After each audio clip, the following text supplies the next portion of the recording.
لله المنعم على من أطاعه واتبع هداه المنتقم ممن خلفه وعصاه الذي علم ما أظهره العبد وما أخفاه المتكلف بأرزاق عباده فلم يترك أحدا منه ولا ينساه أشهد أن لا إله إلا الله وأشهد أن محمدا عبده ورسوله وعلى آله وأصحابه ومن تبعهم بإحسان إلى يوم القيامة.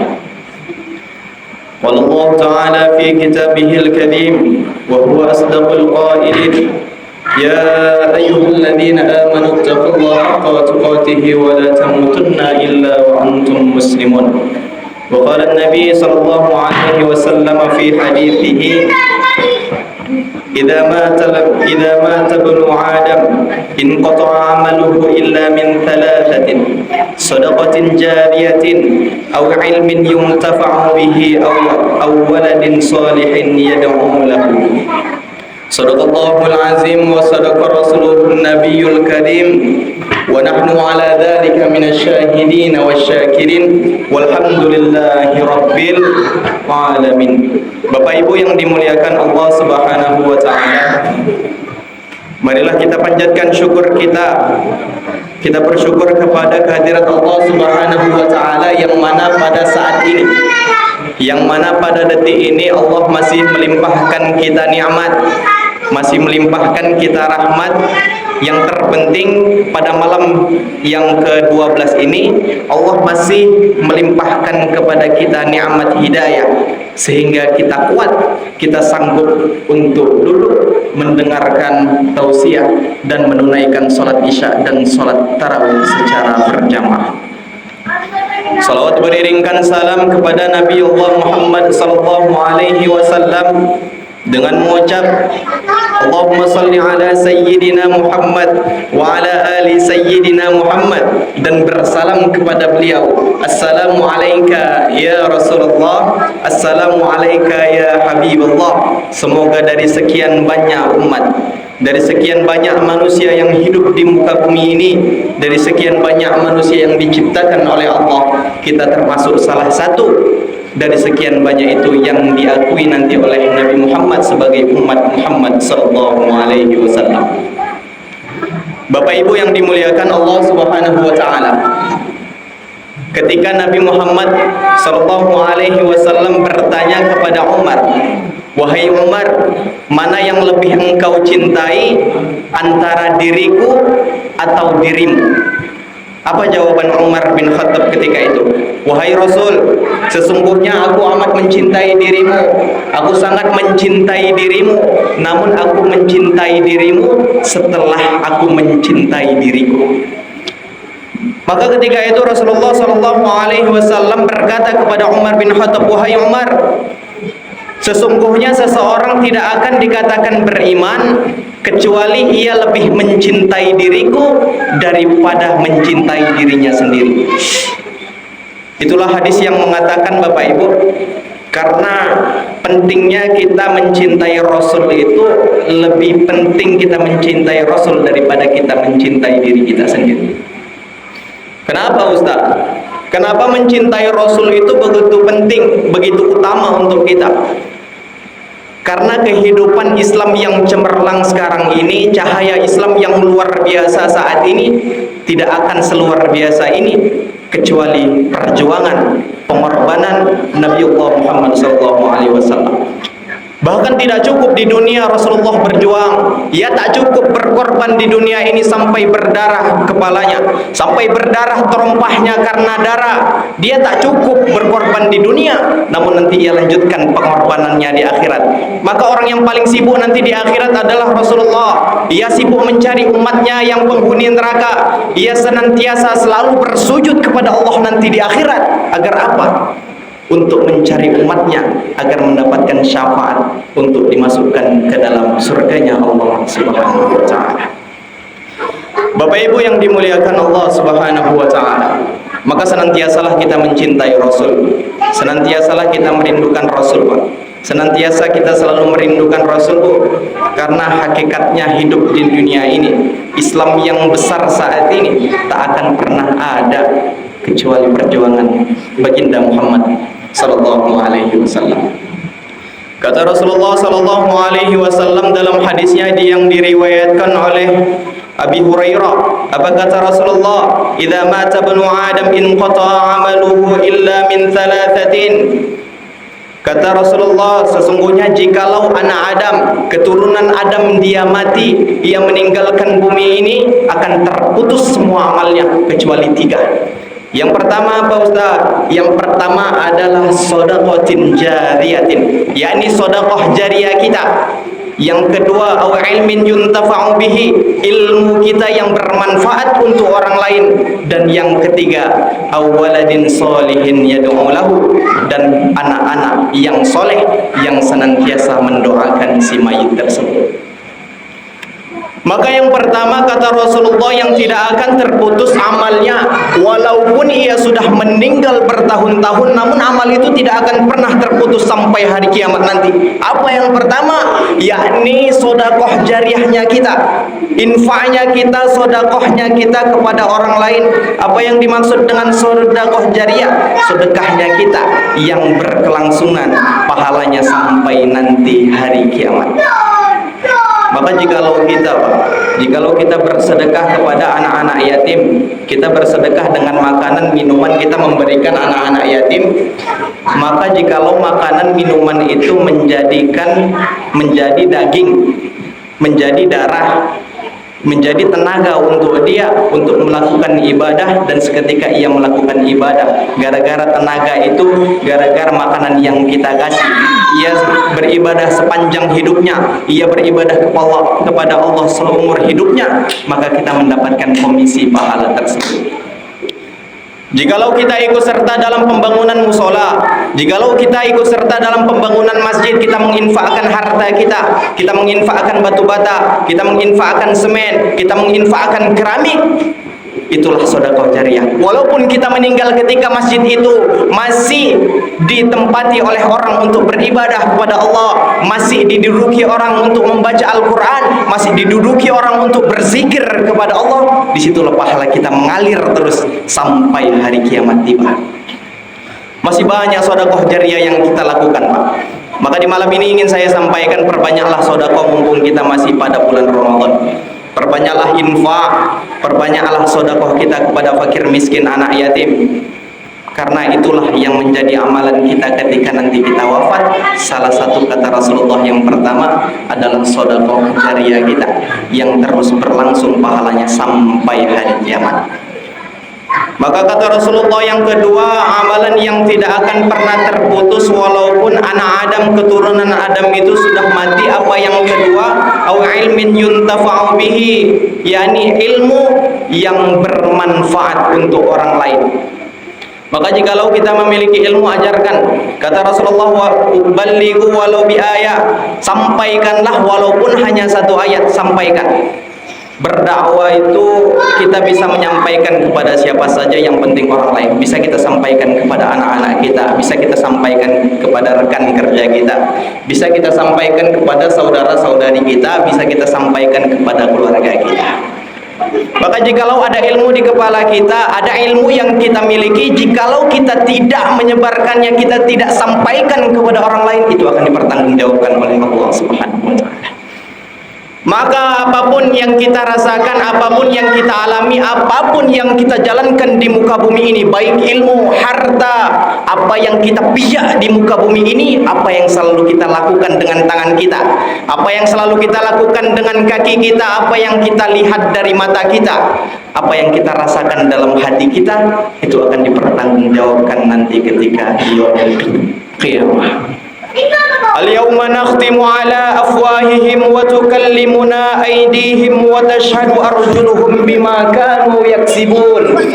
Maka sesungguhnya nanti di akhirat kata Allah, al-yawma nakhtimu ala afwahihim, mulut-mulut engkau akan dikunci, wa tukallimuna aydihim, tanganmu akan berbicara, wa tashhadu arjuluhum, kakimu akan bersaksi kemana engkau berpijak, ataukah selama dunia engkau memijak hal-hal yang berbau maksiat, ataukah di dunia engkau menjalankan ibadah kepada Allah, engkau berjalan kaki ke masjid, itulah yang bersaksi nanti kita ketika di kiamat. Wa tashhadu arjuluhum bima kanu yaksibun, kaki itu akan bersaksi atas apa yang kita lakukan. Maka tak bisa kita mengelak. Jikalau kita di rumah memiliki CCTV, jikalau kita di masjid mungkin ada CCTV, itu hanya CCTV dunia. Jangan kita pernah berpikir kita melakukan maksiat tidak ada CCTV. Jangan berpikir kita ketika menunaikan hal-hal yang berbau kemungkaran, kemaksiatan tidak ada CCTV. Ada CCTV Allah Subhanahu wa taala. Allah selalu melihat perbuatan kita. Malaikat tak akan pernah berhenti mencatat keburukan kita jikalau kita melakukan hal-hal kemungkaran. Kapan CCTV itu diputar oleh Allah Subhanahu wa taala? Ketika nanti di padang mahsyar.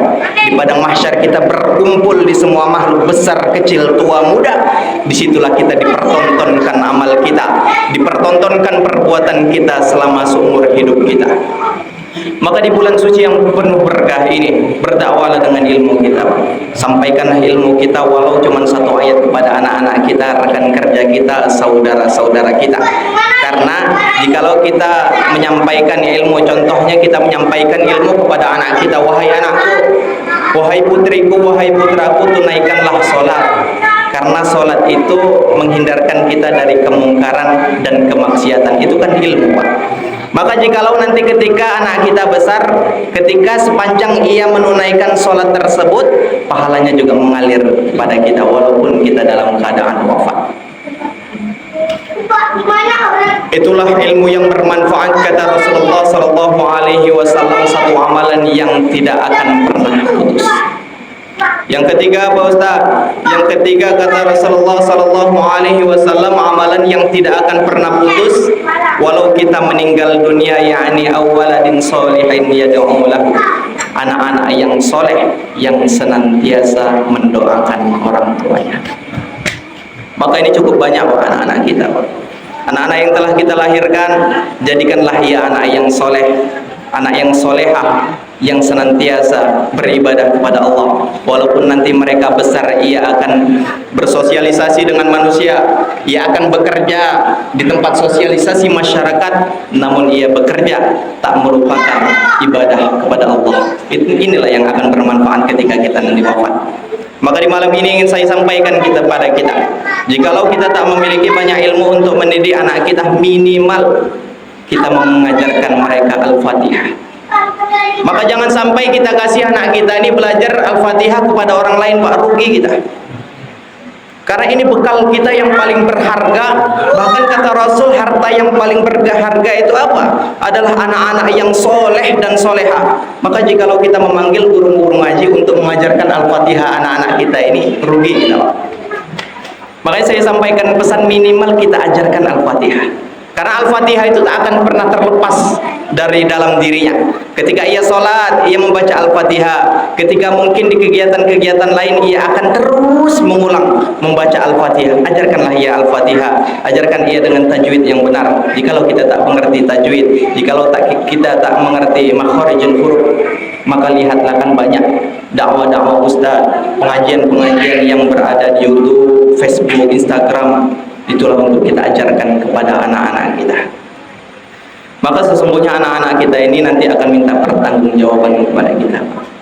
Kalau kita didik ia dengan baik, kita didik dengan pendidikan-pendidikan yang islami, menjadikan anak yang soleh dan solehah, sukses kita nanti di akhirat. Tak akan mereka ini menuntut. Karena ketika nanti kita berada di akhirat, yang ketiga itu semua akan dipertanggungjawabkan. Bahkan anak-anak kita akan bertanggung jawab. Kita akan mempertanggungjawabkan dosa-dosa anak-anak kita, perbuatan anak-anak kita.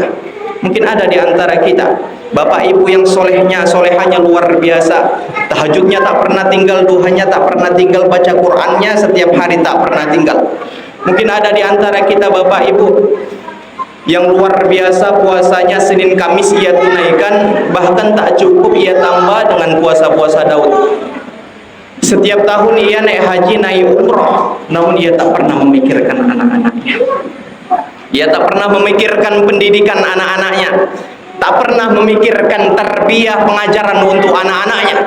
Maka jangan salahkan Pak, ketika kita selangkah ingin memasuki surga kelak, kita ingin memasuki surga yang sudah ditetapkan Allah bahwa kita ini ahli surga, kita mau dimasukkan selangkah lagi ke dalam surga, ternyata anak-anak kita ini menuntut dari belakang. Ya Allah, walaupun aku bermaksiat, aku melakukan kemungkaran, kata anak ini, selama di dunia aku bermaksiat kepada Engkau, itu bukan hanya salahku ya Allah. Sesungguhnya ada salah orang tuaku yang tak pernah mendidik Islami kepadaku, orang tuaku yang tak mengajarkan nilai-nilai Islam kepadaku, yang tak pernah membuat aku ini menjadi anak yang soleh dan soleha, sehingga aku jauh darimu dan aku melakukan kemaksiatan dan kemungkaran. Maka anak kita ini akan menuntut nanti jikalau kita tidak memberikan tarbiyah yang baik. Ia akan menuntut, ya Allah, sesungguhnya orang tuaku satu langkah lagi ingin memasuki surgamu. Ia sudah Engkau tetapkan sebagai ahli surga, sedangkan aku sebagai ahli neraka. Aku tak terima ya Allah. Maka ia menuntut kita, tak jadi kita masuk surga, satu langkah lagi kita mau masuk surga, tak jadi gara-gara anak-anak kita ini menuntut. Walaupun Rasulullah memiliki keutamaan, memberikan keutamaan waladin solihin yad'u lahu, anak-anak yang soleh dan solehah yang senantiasa mendoakan kita, walaupun kita dalam keadaan wafat nanti, setelah mati nanti, ia akan terus mengalir pahala itu. Amalan yang terus mengalir adalah doa-doa anak-anak soleh kita. Namun efek dari jikalau anak-anak kita tak soleh, tak memiliki pendidikan Islami, tak memiliki pengajaran Islami, sehingga ia jauh dari Allah, tak pernah mereka mengenal Allah, tak pernah mereka mengenal nilai-nilai Islam, pengajaran Islam, maka ganjarannya juga kita. Ketika kita memasuki surga, jangan salahkan anak-anak ini yang menuntut kita untuk memasuki nerakanya Allah Subhanahu wa ta'ala. Maka itulah tadi 3 amalan yang tidak pernah terputus walaupun kita sudah meninggal dunia. Yang pertama tadi yakni sedekah kita perbaiki Pak, infak kita perbaiki, sedekah jariyah kita perbaiki, karena itu yang paling bermanfaat. Yang kedua, au ilmin yuntafa'u bihi, atau ilmu kita memiliki ilmu, maka ajarkanlah anak-anak kita, ajarkanlah sanak saudara kita yang jauh dari Allah, dakwakanlah kepada keluarga-keluarga saudara-saudara kita yang senantiasa melakukan kemaksiatan, kemungkaran. Maka itu akan kita pertanggungjawabkan Pak. Kalau ada keluarga kita yang senantiasa melakukan kemungkaran, yang senantiasa melakukan kemaksiatan, jikalau kita belum pernah menyampaikan yang benar, kita juga akan dapat efeknya nanti di akhirat. Kita akan mendapatkan ganjaran dosa atas saudara-saudara kita yang memiliki kemaksiatan, yang selalu berbuat maksiat. Jikalau kita tak mengingatkan saudara kita, tak mengingatkan anak kita ketika ia berbuat maksiat, kita juga akan mempertanggungjawabkan terus. Dan yang ketiga, amalan yang tak akan pernah putus tadi, yakni awaladin solihin yad'u lahu, dan anak-anak soleh dan solehah yang senantiasa mendoakan kita. Maka keinginan kita luar biasa. Kita ingin ketika kita wafat, anak-anak kita yang menyolatkan, yang menjadi imam ketika kita wafat nanti. Kita ingin ketika kita wafat, anak-anak kita yang memandikan kita nanti. Kita ingin ketika kita wafat, anak-anak kita yang mengafani kita, yang menguburkan kita. Kita menginginkan tangan mereka yang melakukan fardu kifayah untuk diri kita sendiri. Kita berharap besar kepada mereka, namun kita tak pernah mengajarkan mereka. Kita berharap besar kepada mereka agar mereka menunaikan fardu kifayah ketika kita nanti meninggal, namun kita tak pernah mendidik mereka, tak pernah kita memberikan tarbiyah Islami, nilai-nilai Islam, pengajaran. Jikalau kita tak sanggup, masukkanlah ia ke sekolah Islami, masukkanlah ia ke tempat Islami. Namun pesan saya Pak, ajarkanlah ia Al-Fatihah, minimal Al-Fatihah ajarkan. Kita jadi orang tuanya, kita ajarkan minimal Al-Fatihah, karena itu tak akan pernah terlepas dari dirinya.